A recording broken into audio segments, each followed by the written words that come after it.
3 साल हो चुके थे बेटे को अपना घर छोड़कर विदेश में बसे हुए। इन 3 सालों में बूढ़ी माँ और ज्यादा बूढ़ी हो गई थी। 75 वर्ष की उम्र में सुलोचना देवी की याददाश्त काफी कमजोर होती जा रही थी। उन्हें रोजमर्रा की चीजें याद ना रहती, लेकिन जो उन्हें हमेशा याद रहता वह था उनका बेटा। दिन हो या रात, एक पल भी ऐसा ना होता जब उन्हें अपने बेटे की याद ना आती। दूसरी तरफ बेटा था जो साल भर में एक आध बार अपने माँ को फोन कर लिया करता और 1-2 मिनट से ज्यादा बातें भी ना किया करता। फिर भी यह बूढ़ी माँ टकटकी लगाए अपने बेटे का इंतजार करती रहती। एक दिन बेटे का विदेश से फोन आया। हेलो, सुन रही हो ना माँ? अनिल बोल रहा हूँ, तुम्हारा बेटा। कैसी हो माँ? मैं ठीक हूँ बेटा, तुम बहू और मेरा पोता कैसा है? माँ ने पूछा। सब अच्छे हैं माँ, मैं अगले हफ्ते गाँव आ रहा हूँ माँ तुम्हें लेने। अब हम सब साथ में ही लंदन में रहेंगे माँ। तुम्हारी बहू कह रही थी माँ को यहाँ पर लेकर आओ, बेचारी अकेली वहाँ परेशान होती होगी, बेटे ने कहा। माँ की बूढ़ी सूखी आंखें आंसुओं से भीग गई। उसके कमजोर शरीर के नस नस में खुशी की लहर दौड़ गई। बेटे और बहू का अपने प्रति प्रेम देखकर माँ का मन खुशी से भर आया।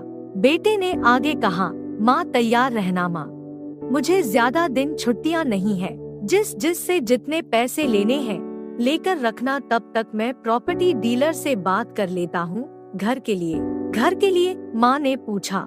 हाँ माँ, गांव का घर हमें बेच देना पड़ेगा। अब हम साथ में ही रहने वाले हैं तो वहाँ पर घर रखने का कोई मतलब नहीं है माँ, बेटे ने कहा। बुढ़ापे की वजह से ठीक से चलने में असक्षम माँ ने पूरे मोहल्ले में घूम घूम कर अपनी इस खुशखबरी को सबको सुनाया। सभी को खुशी हुई, सबको लगा माजी के आखिरी दिन अपने परिवार के साथ खुशी से बीत जाएंगे।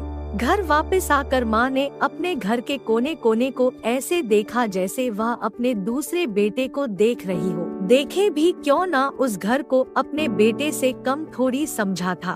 अपने पति के साथ 40 साल यही तो बिताए थे, लेकिन अब मजबूर थी बुढ़ापे के आखिरी साल बेटे और बहू के साथ बिताना चाहती थी। दिल पर पत्थर रखकर घर बेचने के लिए माँ तैयार हो गई। आनन फानन में बेटे ने घर को आधे दामों पर बेच दिया।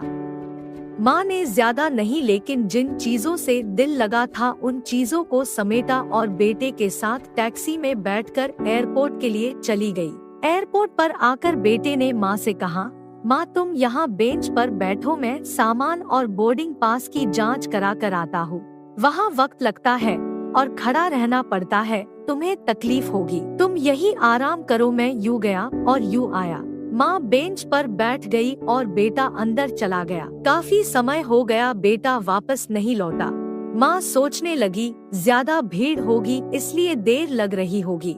अंधेरा होने को आया, अब तो लोगों की चहलकदमी भी कम होने लगी। माँ को अब चिंता होने लगी। एक कर्मचारी ने आकर पूछा, किससे मिलना है माजी आपको? यहाँ पर क्यों बैठी है? डरती हुई आवाज में सुलोचना देवी बोली, मेरा बेटा अंदर सामान की जांच कराने गया है, लंदन जा रहे हैं हम। क्या नाम है माँ जी आपके बेटे का? कर्मचारी ने पूछा। अनिल नाम है मेरे बेटे का। कर्मचारी अंदर गया और थोड़ी देर बाद बाहर लौटा। उसने सुलोचना देवी से कहा, माँ जी लंदन जाने वाली फ्लाइट तो दोपहर में ही जा चुकी है और आपका बेटा भी उस फ्लाइट में बैठकर लंदन जा चुका है। अब आपके यहाँ बैठने का कोई मतलब नहीं है, आप भी अपने घर चली जाइए। क्या जा चुका है और मैं घर जाऊँ? घर? माँ की आंखों से आंसुओं के सैलाब उठने लगे। जैसे तैसे माँ घर पहुँची, जो अब उसका था ही नहीं, बिक चुका था। वो वही बरामदे में तुलसी के पास सो गई। घर के नए मालिक को उस पर दया आई तो एक कमरा किराए से उसको दे दिया। पेंशन के पैसों से खाना और किराए का बंदोबस्त हो जाता था। दिन बीतने लगे। कुछ दिनों बाद घर के नए मालिक ने सुलोचना देवी से कहा, माँ जी आप अपने रिश्तेदारों के यहाँ पर जाकर क्यों नहीं रहती है? इस उम्र में आपके लिए वही अच्छा होगा। अच्छा तो होगा, लेकिन अगर मेरा बेटा वापस आया तो उसका ख्याल कौन रखेगा? मेरा बेटा बहुत भोला है, उसे अपना ख्याल रखना बिल्कुल नहीं आता। मैं कहीं नहीं जाऊंगी, क्या पता कब उसे मेरी जरूरत पड़ जाए। माँ ने कहा। दोस्तों, सच बता रहा हूँ, माँ की ऐसी बातें सुनकर मेरी आंखों में आंसू आ गए। किसी ने सच ही कहा है, पूत कपूत हो सकता है, लेकिन माता कभी कुमाता नहीं होती। दोस्तों, आप सभी से हाथ जोड़कर विनती करता हूँ, अपने माता पिता की जितनी हो सके सेवा करना, उनके साथ कभी बुरा बर्ताव मत करना।